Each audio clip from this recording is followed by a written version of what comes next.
Oke, kalau sudah semua, sekarang kita masuk topik berikutnya. Receive telemetry from MQTT browser. Ini tadi kita bikin. Jadi kalau ini itu adalah device-nya yang send telemetry. Yang receive itu biasanya adalah server. Ya, jadi MQTT broker dia subscribe telemetry, kemudian publish comment. Telemetry has limited value without some way to proceed it for decisions. Server code that subscribe to telemetry analyze context send decision back to our device. Jadi server ini tidak cuma subscribe aja.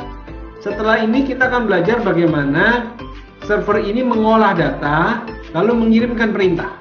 Ya, jadi nanti kita bukan, kalau di sini kan kita berupa angka. Perhatikan di tes ini kan kalau dia bla bla bla gini kan. Nanti kedepannya kita tidak lagi berdasarkan angka itu tersimpan di server. Jadi IoT device itu nanti hanya dengar perintah aja, nyalakan atau matikan gitu doang. Nah, sekarang kita akan lihat kita environment. Ini tadi gambarnya ya, Visual Code, create app.py, launch VS Code, check Python environment, bla bla bla. Oke. Nah, how often should telemetry be sent? Seberapa sering kita bisa mengirimkan telemetri? Nah, jawabannya adalah it depends. Jawabannya tergantung apa ya? Tergantung banyak hal. Yang kita ukur itu apa? Kalau misalnya kita ukur temperatur, kira-kira kita harus mikir temperatur itu berubahnya berapa lama sih? Oh, dalam waktu 5 menit temperatur berubah. Kalau tiap detik temperatur rata-rata perubahannya kecil. Atau tiap menit, 1 menit ini bisa naik loh Pak. Oke, berarti 1 menit. Kalau misalnya kita pakai sensor cahaya tadi, light sensor. Itu kan untuk membedakan siang dan malam. Kira-kira siang dan malam tuh rasio perubahannya berapa sih? Apakah tiap detik harus kita ngecek? Kan enggak juga. Mungkin dalam waktu 5 detik lah. Jadi 5 menit lah. Jadi setelah 5 menit kita cek, 5 menit kita cek, 5 menit kita cek. Karena perbedaan 5 menit itu untuk menyalakan dan mematikan lampu itu masih tidak terlalu signifikan. Beda kalau mesinnya adalah mesin pemotong. Misalnya mesin pemotong daging gitu. Lewat dipotong, atau kertas lewat dipotong. Kalau kita sensornya itu per menit, maka kertasnya udah lewat 60 detik, udah lewat panjang, udah sekian senti gitu kan. Jadi itu harus per detik. Jadi kita harus tahu sensor dan aktuator kita itu cara kerjanya bagaimana. Jadi tidak bisa digeneralisasi. Kemudian berikutnya adalah loss of connectivity. Nah, kan bisa saja internet ini putus. Kemudian bagaimana caranya? 1, lose data, 2, store data. Jadi strateginya adalah apakah kita membuang saja data itu atau kita simpan datanya. Karena kita yang punya kontrol kan, server kan kita yang pegang. Kalau internet mati itu gimana? Datanya mau kita simpan, mau kita queue-kan, atau mau kita buang saja. Kalau MQTT itu dia akan meng-queue-kan, jadi masih tersimpan di sana. Pada angka tertentu ya. Kalau udah hampir ratusan ribuan ya dia akan buang. Sampai di subscribe, diambil datanya baru dia hilang. Misalnya termostat, temperature has less value with time, don't store it. Jadi kayak termostat. Misalnya per menit misalnya. Sekarang sama 10 menit lagi, misalnya sekarang udah dingin gitu ya. 10 menit lagi dia akan bertambah dingin terus kan, turun terus. Kita nggak perlu data yang lama, kita perlu data terbaru. Jadi nggak usah disimpan, buang aja. Itu termometer. Machinery, operational data can always be used for profiling and predictive maintenance. Jadi data-data misalnya kalau kita pasang IoT di mesin ini counter produk. Jadi ada paket misalnya kita ngomong botol aqua lah ya. Menghitung berapa botol aqua yang keluar dari produksi. Jadi lewat 1 botol di plus 1, plus 2, plus 3, plus 4 gitu ya. Apakah itu perlu disimpan atau dibuang kalau internetnya putus? Ya harus disimpan karena historical data itu penting. MQTT won't do this for you, write client or server code. Jadi MQTT itu tidak akan lakukan hal-hal seperti ini. Kita harus tulis sendiri datanya. Nah, sekarang kita akan send command to MQTT. Jadi command itu adalah message from cloud to device with a request for action. Nah, bagaimana kita handle command? Jadi kalau command itu prinsipnya begini. Di test server ini kita akan mengirimkan command. Bagaimana cara kita mengirimkan command? Caranya mengirimkan komen adalah sama seperti cara kita mengirimkan telemetri, publish juga. Tapi yang kita publish adalah komen. Kemudian di sini di IoT kita harus subscribe terhadap komen. Nanti subscribe komen itu kita ambil. Saya matikan dulu supaya jalan ya. Nah, jadi caranya adalah begitu. Sekarang kita akan coba bagaimana kita melakukan coding ini di server. Ya, sekarang kita di server dulu nih.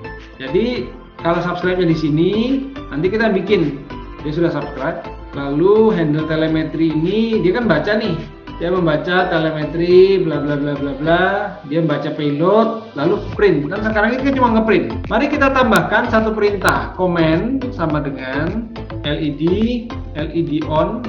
Kita perintah LED on adalah payload. Kalau kita lihat payloadnya itu kan dia bentuknya gini kan, light sama dengan berapa gitu kan. Jadi kita ambil payload yang kata kuncinya adalah light. LED on adalah light kurang dari 500. Atau kalau ini mau saya singkat sebenarnya gini ya, LED on sama dengan, ini kan pasti true or false gitu ya. LED on oke gini ya, misalnya light sama dengan, ini kalau panjangnya ya, payload light, if light kurang dari 300 maka turn on sama dengan true, else turn on sama dengan false.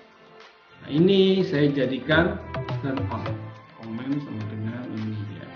Jadi light sama dengan, saya ambil payloadnya light. Kalau lightnya kurang dari 300 maka turn on-nya true, else turn on-nya false. Saya bikin comment let on sama dengan turn on, jadi dia true atau false ya. Setelah itu saya buat client titik publish server comment topic JSON dumps comment. Nah jadi saya harus bikin dulu nih server comment topicnya masih error nih. Jadi client telemetry client name, jadi server comment topics dengan ID plus, kalau tadi telemetri ini comment. Jadi ada client telemetry topic, ada server comment topic. Jadi pada saat saya publish, saya mempublish server comment topic JSON dumps comment. Saya ulang ya. Jadi pertama dari hasil payload ini kan kita bisa ambil value-nya. Caranya gimana? Caranya kita ambil payload yang ada kata-kata light-nya dalam bentuk dalam kurung gitu ya, array. Ini kan jadi array kan, array of value. Nah kalau lightnya kurang dari 300 maka turn on jadi true, turn on jadi false. Ini semua bisa disingkat sebenarnya. Kalau di modulnya itu disingkat comment sama dengan LED on payload light kurang dari 500 lah, 300 500. Nah ini disingkat menjadi ini, hasilnya sama persis. Oke, jadi ini kalau kalian bingung ini apa sih Pak? Ya sebenarnya step by stepnya adalah light, diambil dulu datanya, kemudian di compare, lalu ada variable true false, dimasukkanlah ke dalam variable let on. Kalau perlu dikasih print info di sini ya, print comment send, komennya apa? Kan kalau sudah kita coba jalankan.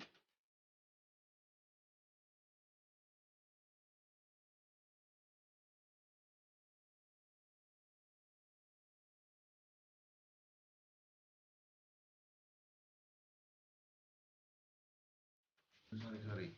Nah, jadi gini. False. Nah, ini jadi true, false.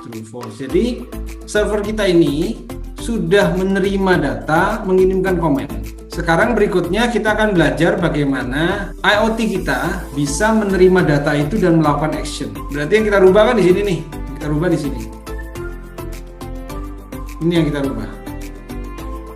Yang tadinya kalau lightnya sekarang kita nggak tahu nih lightnya berapa karena lightnya kan dikirim. Kalau mau ekstrim kita bisa bikin satu ini khusus untuk sensor saja. Kita bikin satu file lagi khusus untuk menyalakan lampu saja. Nah sekarang kita jadikan satu file dulu, nanti kita akan split. Karena kita akan belajar bagaimana kita menghandle telemetri ini. Nah cara untuk menerima dan melakukan action itu sama seperti di tes. Di tes ini kan gini. Ya, perhatikan ya, ini polanya. Jadi ada handle telemetri dan subscribe. Polanya sama persis. Jadi kita harus ambil message-nya, ambil komennya, lalu kita lakukan sesuatu. Jadi metodenya begini. Ini kan kita kan mengirimkan terus-menerus. Pertanyaannya apakah komen itu harus kita taruh di sini atau di luar? Coba lihat server kita. Komen itu kita taruh di mana? Di dalam while true atau di luar while true? Di luar. Kenapa? Karena kita tidak perlu lakukan berulang-ulang. Itu sudah prosesnya sudah otomatis. Kita cukup subscribe sekali. lalu kita kasih action di subscribe-nya, begitu dia ada data dia langsung lakukan. Jadi kita tidak tergantung pada delay kita. Jadi nanti subscribe ini bukan di sini lagi.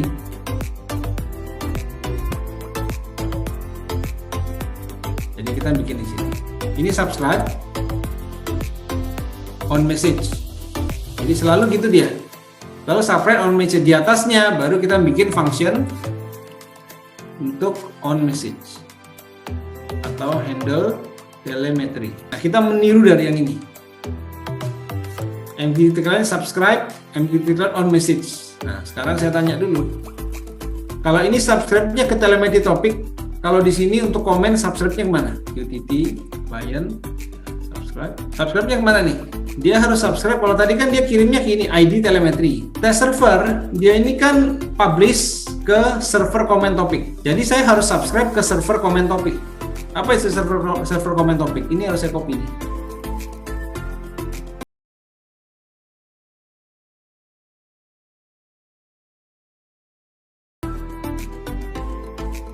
Jadi saya harus subscribe ke sini.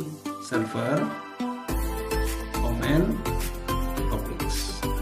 Setelah saya subscribe, maka nanti MQTT client titik on message. Setiap ada message, saya lakukan apa? On message sama dengan handle telemetry. Nah, handle telemetry ini harus saya override. Jadi define handle comment. Kalau telemetry itu kan kita ngambil datanya. Ini handle comment supaya berbeda. Handle comment dalam kurung apa saja? Client, user data sama message. Ambil sama seperti kita ngambil ini payloadnya. Payload sama dengan JSON load ini. Jadi kita kan sudah ngambil nih JSON loads-nya, ya. Print payload. Nah, supaya tidak bingung, ini time slip-nya saya buat jadi 3 ya, yang di sisi IoT-nya. Supaya nanti kalian bisa lihat bedanya. Jadi selama belum dia tidak kirim telemetri, maka server juga akan pasif. Nah, perhatikan. Dia dapat perintah let on false, let on true. Ya, jadi begitu dia kirim, ini kirim kembali dibaca lagi. Dia kirim data, ini kirim kembali dia baca lagi. Oke? Nah, sekarang kita akan lakukan sesuatu di dalam sini. Kalau kita udah terima payloadnya, terus apa yang bisa kita lakukan? Ya gampang, tinggal if saja. Kan payloadnya kan kita bisa lihat. Payload kan tulisannya gini nanti. Let on sama dengan true. Berarti kita bisa bikin if payload dalam kurung kotak let on. Kalau let on, maka LED titik on. Else, LED titik off. Nah, jadi sekarang kita bisa cek di sini. Server. Nah, off. True, dia nyala. Oke. Jadi tinggal taruh aja fungsinya di sini. Oke, sekarang coba kalian tambahkan function ini di client kalian. Nah, sampai di sini kita sudah belajar tentang bagaimana kita mengkoneksikan things kita, mengkoneksikan sensor, perangkat, dan lain sebagainya ke dalam internet, ke dalam sebuah broker istilahnya, MQTT. Nah, MQTT kalau sifatnya gratis, maka pertama pasti tidak aman. Yang kedua, siapapun bisa ngambil data kalian. Ya, itu sebabnya kita punya server. Sehingga server ini untuk mengolah data kita, karena MQTT nggak punya mengolah datanya. Nanti pada saat kita belajar Azure, Azure itu punya namanya IoT Hub. IoT Hub itu cara kerjanya persis seperti MQTT. Cara mengirimnya juga mirip, meskipun nanti bisa menggunakan package-nya Azure sehingga lebih mudah. Ya. Kemudian nanti untuk prosesnya ini server PY ini nanti ada satu bagian namanya function. Function itu membaca IoT Hub dan mengirimkan komen ke IoT Hub. Jadi IoT Hub itu seperti MQTT-nya, nanti function itu seperti server Python kalian. Oke, kita lanjutkan ke slide. Bla bla bla, loss of connectivity, kemudian challenge-nya. For each device with message bla bla, ada secure, what telemetry do they capture, send, dan sebagainya. Jadi ini tidak secure nih ya. Oke? Jadi mosquito ini tidak secure. Oke, thank you semua.